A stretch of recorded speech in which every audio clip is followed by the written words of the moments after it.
Awaken to hair growth. Awaken to hair growth because there is possibility to get your hair back. Awaken to hair growth because we're not told that we're able to conquer and overcome alopecia. Awaken to hair growth because I want to be a positive light and beacon for you because I've healed my alopecia and now I help others do the same with different types of alopecia, men, women, children of all ages, of all races and ethnicities.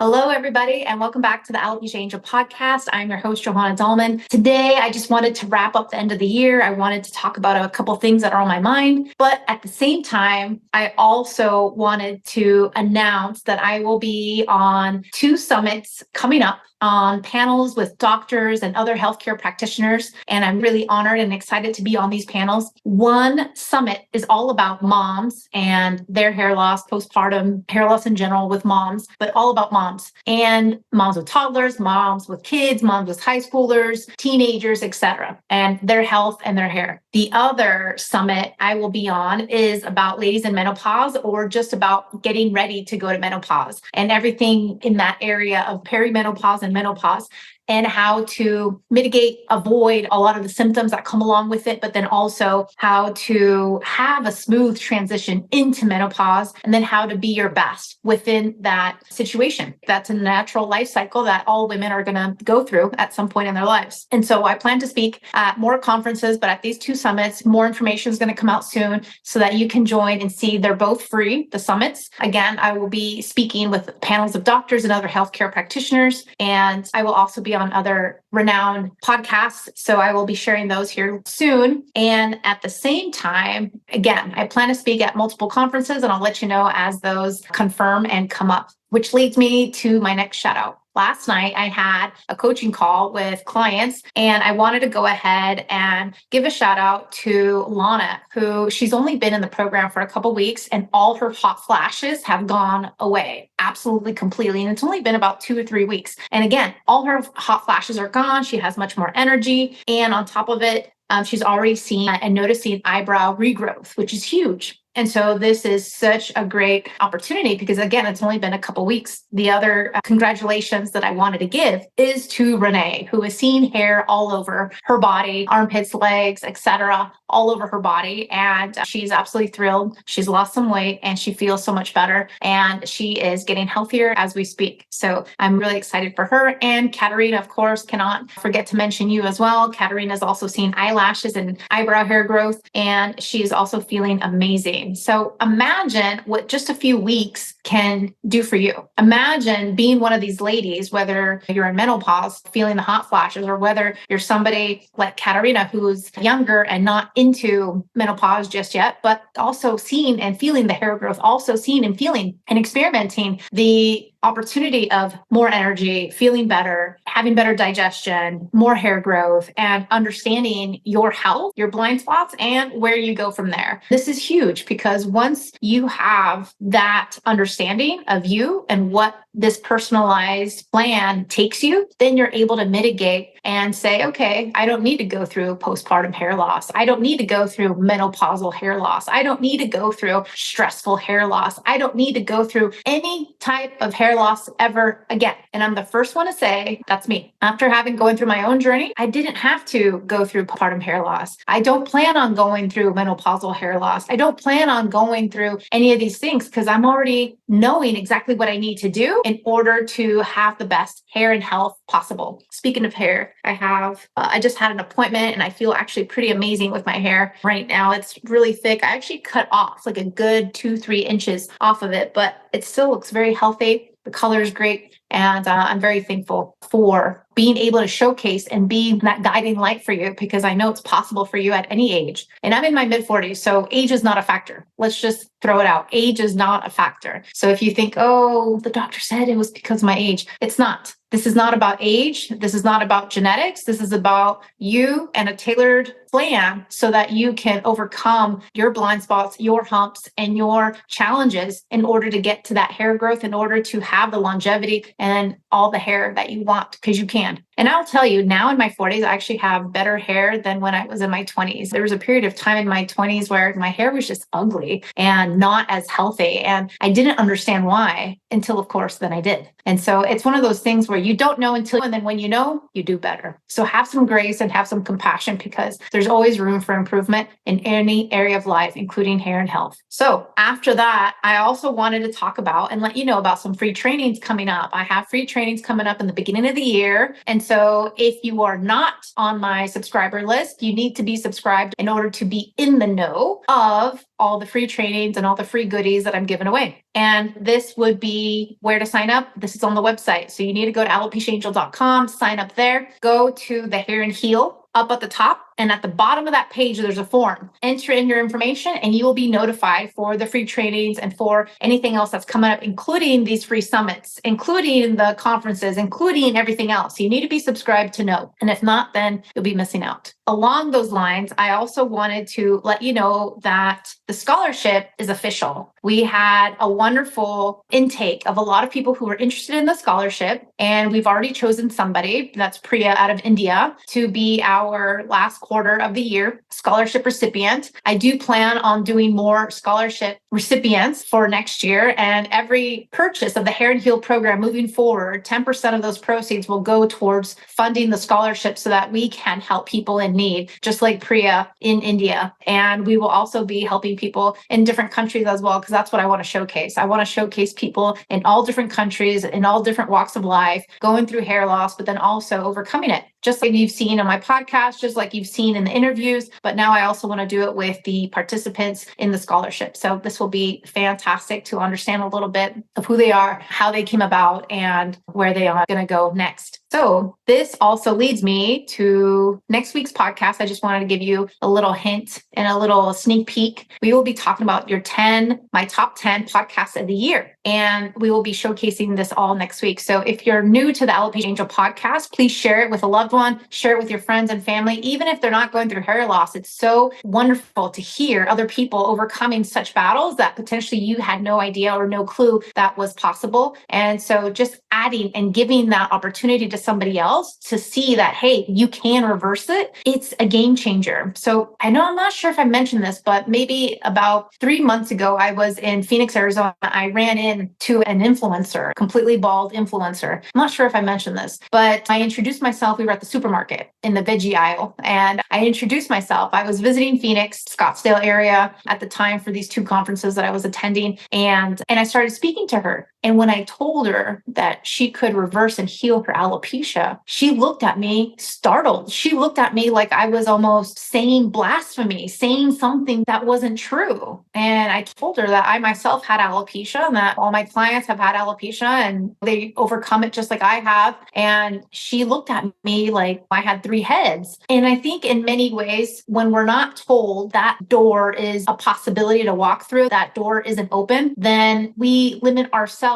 by default without knowing that we're limiting ourselves. And so this is part of the mission, to allow people to know that possibility is an option, that the healing is an option, that hair growth is an option and an opportunity for anyone and everyone around the world. This is key, because if we're not given that opportunity and we only think and know what the internet search is telling us or what our doctors are saying, then we're only going to be limited by their experience or by their personal opinion. That's not fair, because we can be living our best life with hair, with health, with all of everything that we want and need. It's just finding the right person to help you through it. If you find the podcast valuable, please share it with friends and family, because the more people who know, the better it is. So the state of our health is very sad in many ways, because, and when I say by the state of our health, I mean by how health insurance, healthcare providers, doctors, healthcare practitioners, how this big umbrella of healthcare aspects come together. It's not always going to be a pretty sight. It's not always going to be very helpful, but I will say that statistics show that more than 70% of Americans feel failed by the healthcare system. And a week and a half ago, almost 2 weeks ago already, the CEO of a large, huge health insurance company was shot dead fatally on the streets of New York. for those who haven't heard much of the details, especially maybe for those of you abroad, this actually signals a deeper problem, not just within the US, but maybe even worldwide. People are upset, they're disgruntled, they're lacking the proper care and the health insurance. And of course, health insurance that cares, doctors that care, that want to do more. Many times it's not the doctor's fault. Many times they too are within a boundary of a box of what's possible for them or what they can do. Either they're limited by the insurance that they work for, the hospital that they work for, or they're limited by what's possible, or whether you fit in a certain box, whether you can escalate your situation to a new provider, a private provider, or a specialist of any sort. And so there's a lot of nuances when it comes to healthcare. And having lived in the Netherlands, having lived in Japan, having lived in Brazil and in Argentina, I understand how healthcare works abroad. And I will say, coming back to the US, yes, it's more expensive, but at the same time, there is more choice. And I am happy with choice, even if it's more expensive, because when I wanted choice and options, I didn't have them readily available to me in the Netherlands or in Japan or anywhere else. I felt like I was asking for, I don't know, like an arm or a leg or a kidney transplant, when sometimes I just needed a little extra help. I needed an extra voice or concern or next step or something. And I wasn't given that. It was very distressing not to have options, not to have possibilities, and to be gate controlled and put boundaries because my situation, my case didn't rectify or didn't warrant a next step or to see a specialist or to even see a doctor when I was pregnant at 40. And so these are the things that matter to me, of course, because they happened to me. But I know for a fact that healthcare abroad, for those of you Americans listening, is not as great as many Americans think. It's a double-edged sword. The universal health system is not that great. And I say this having lived it myself, but also having the clients from Canada, from the UK, from Australia, from Norway, from Netherlands, from Germany, where they have this universal healthcare system and it's failed them. And it has failed them over and over again. And not to say that the US healthcare system hasn't also failed people, because obviously it has in many ways, but that's also like a minefield. There's just so many different ways of obtaining healthcare here in the US where it varies state by state, county by county, city by city, and it's just all very subjective. I will say it's always been very expensive. Even back in 2016, when I was single, I was paying over $400 a month just for me, one person. And that's expensive. I think that's also somewhat of the average. And that was pricing from 2016. That was pricing from way back when. So I know it looks different for everybody. I know the situation wherever you're located is going to be different. However, the one thing we all have in common, the one thing we all can do is to advocate for ourselves, empower ourselves, and take action for ourselves, for our health, for our hair, and for anything else that we are concerned about. There are alternative practitioners like myself that help others. And when I needed it the most, I too went to other practitioners. When I had a miscarriage in the Netherlands, the doctors in the Netherlands, the midwives in the Netherlands were no help. So I ended up talking to a lady in Australia who was somewhat like the queen of miscarriages. At that time, she had already gone through 10 of them herself, and she had a lot of knowledge to share. And so I paid for that consult. It was also during COVID. It was also necessary to be able to get in touch with somebody without having to fly anywhere, without having to be restricted with these nuances of COVID and of everything shutting down. Other practitioners have always helped me and always thinking outside the box. I think that is one thing we can all leverage in order to protect ourselves and not be failed by any one system, if that makes sense. I will say that other statistics that alarmed me is that between 5 million and 8 million deaths each year are attributed to poor quality healthcare each year in low and middle income countries. That's a lot of deaths just because of a lack of funding or a lack of care or a lack of possibility. And not to mention that anecdotally, I know people who have gone through horrific and atrocious occurrences and medical mistakes abroad and within the US. And this shouldn't be the case. And the problem is that it's not so much about the healthcare, but it's more about the system and how the system is built and how the system is at a deficit with quality and abundant amount of healthcare providers because they've all left the system many times, especially after COVID, from burnout or from their own health. And according to research, Saudi Arabia and Singapore are the most satisfied with their healthcare. This was from a poll research that has been conducted.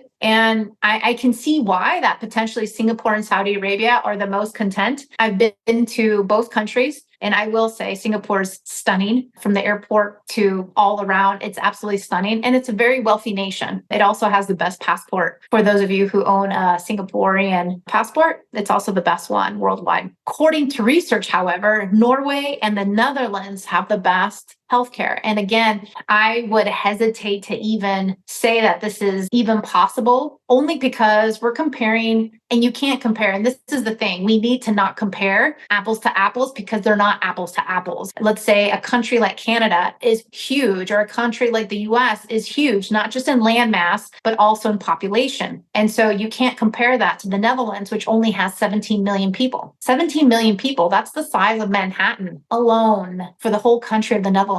So think about that. It's supplying healthcare for Manhattan, essentially, versus the whole of the United States. So there is no comparison. And I'll say that even living in the Netherlands for 6-7 years that I did, it wasn't that great. And it was tricky to maneuver. And again, at 40 years of age, I wasn't able to see a doctor not once during my pregnancy, which I know for those of you in other countries, you guys are probably appalled and probably scratching your heads. But for the Dutch, this is actually quite normal because they are all trained to go through the same conveyor belt of health insurance. But that doesn't mean it's necessarily right or bad. And just because you don't complain or sign up to do a poll research, this could also sway those numbers in terms of how satisfied people are. Because having lived there, I've heard the complaints from the expats, I've heard the complaints from the locals, from the Dutch, and it's not perfect. Nowhere around the world is healthcare perfect. And so this is why this episode is really geared towards you taking back your health, taking back your hair loss, taking back your hair growth, taking back that possibility, and not looking for answers on the outside of you, not looking for answers on the outside with doctors and acupuncturists and healthcare specialists, because they're not going to give you the answers that you're looking for. And they're not going to give you the results that you're looking for, right?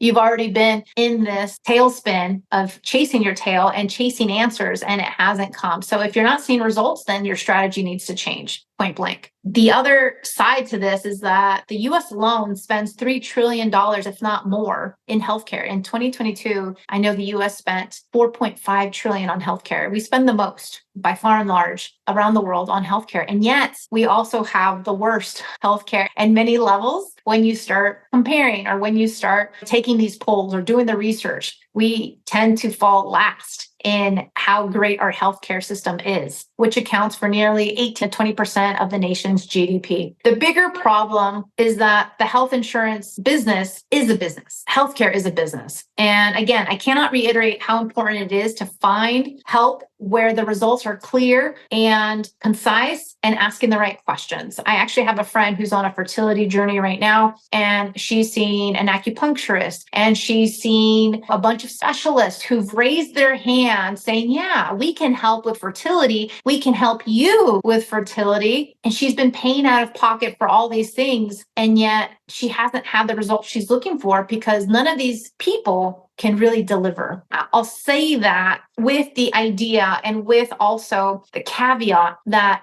getting pregnant is a bigger thing. It's not just hormones. It's not just stress. It's not just needing, Chinese medicine and herbs. It's not just doing testing. It's much more than that. And just like hair loss, it's much more than what you are led to believe. It's much more. There's so many other factors. It's not just diet. It's not just stress. It's not just supplements. It's not just doing minoxidil or a one-size-fits-all treatment or IVF or anything else. The thing is, whether it's weight loss, hair loss, fertility, or anything else, any other medical situation, it's more than just one thing. It really is. And there's numerous factors that pertain to each person, that pertain to each case, that pertain to each patient, that pertain to each situation. And we need to acknowledge these in order to overcome them and to ensure that everything is top notch. For example, if we're always focused, and I'm just going to go back to fertility ever so slightly, if we're always focused on the female and maybe what the female egg quality and her age and this and that, what about the guy? What about the sperm? What about the motility? What about all these other factors that the guy, who's 50% of the puzzle, contributes to having a healthy baby? Does this make sense? It's never just one thing. It's never just the female and it's never just the male. It's never just the egg quality. It's never just one thing. And in terms of hair loss, it's never just one thing either. And so this is it. It's just like my friend who's been seeing multiple people. There's two lessons here that I wanted to share is that she's been chasing her tail, trying to go to different avenues, alternative avenues, mind you, of trying to get pregnant.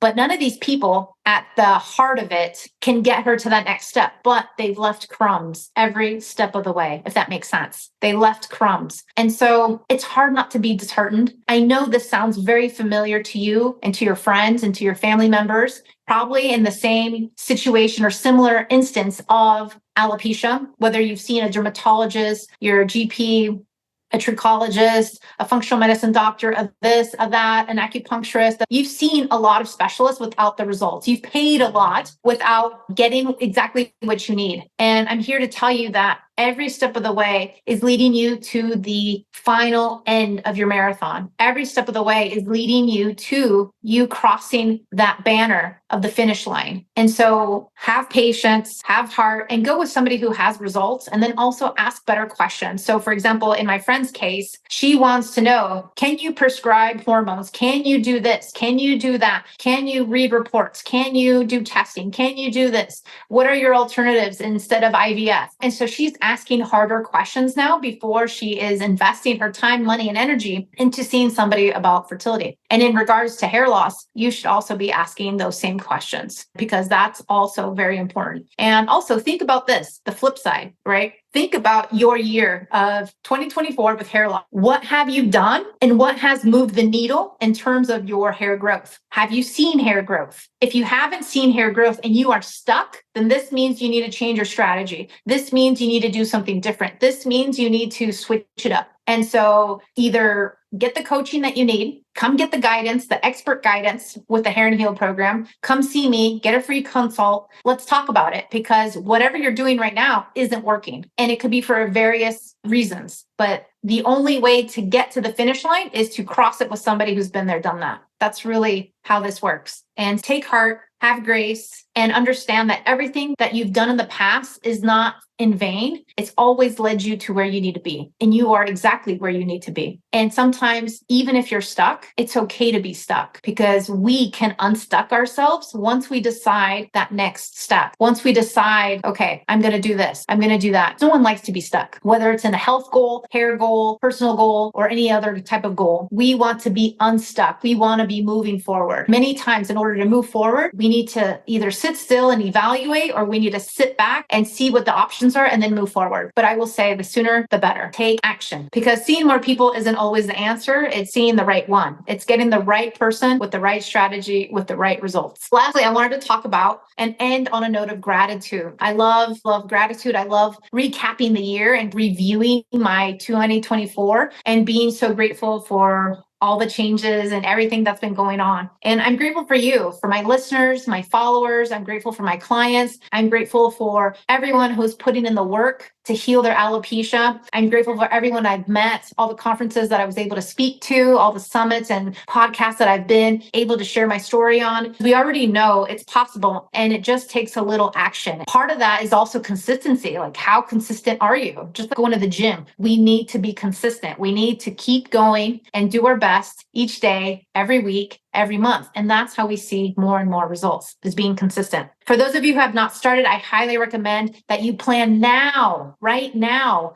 for your 2025. Plan now what those hair goals look like, what those health goals look like, what your personal goals look like. and start to plan out and brainstorm what it is you need to do to get to that next level, what it is you need to do, who it is that you need to talk to, which circles do you need to be into, who do you need to be mentored by, and take action. Because when you start taking actions now and you start preparing now, then you also start 2025 running. You start 2025 fired up and lit up, because this is when we need to get going. I will say, when you start making the plans, when you start setting yourself up for achieving all these health goals, because I too have my health goals, I too have my personal goals, I too have goals that I want to accomplish. This is all possible, but you need to attack it with a plan and then with the mindset to conquer it and to keep going, even when you're tired, even when you're sad and you want to take a day off. Take the day off, but then get back up the next day and keep going. The key to conquering anything is getting the help, the right help from someone who's been there and done that. Sometimes also it's your own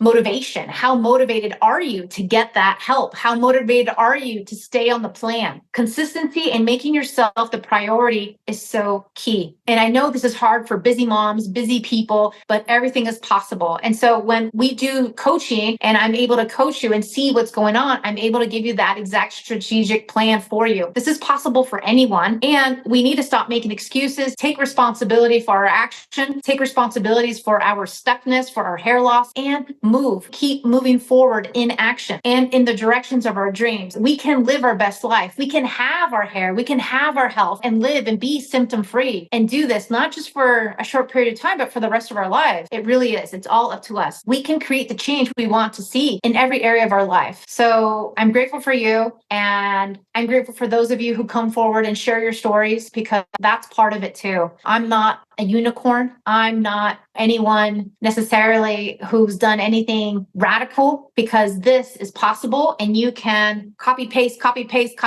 for anyone else who wants to also achieve that hair growth. You can also do the same. This is possible for everybody in any country or city that you live in. I'm here to help. We have tons of free resources. Share this podcast, visit our website, and I look forward to helping you next year, this year, in our free trainings, and much more. Thank you so much. Take care. Bye-bye.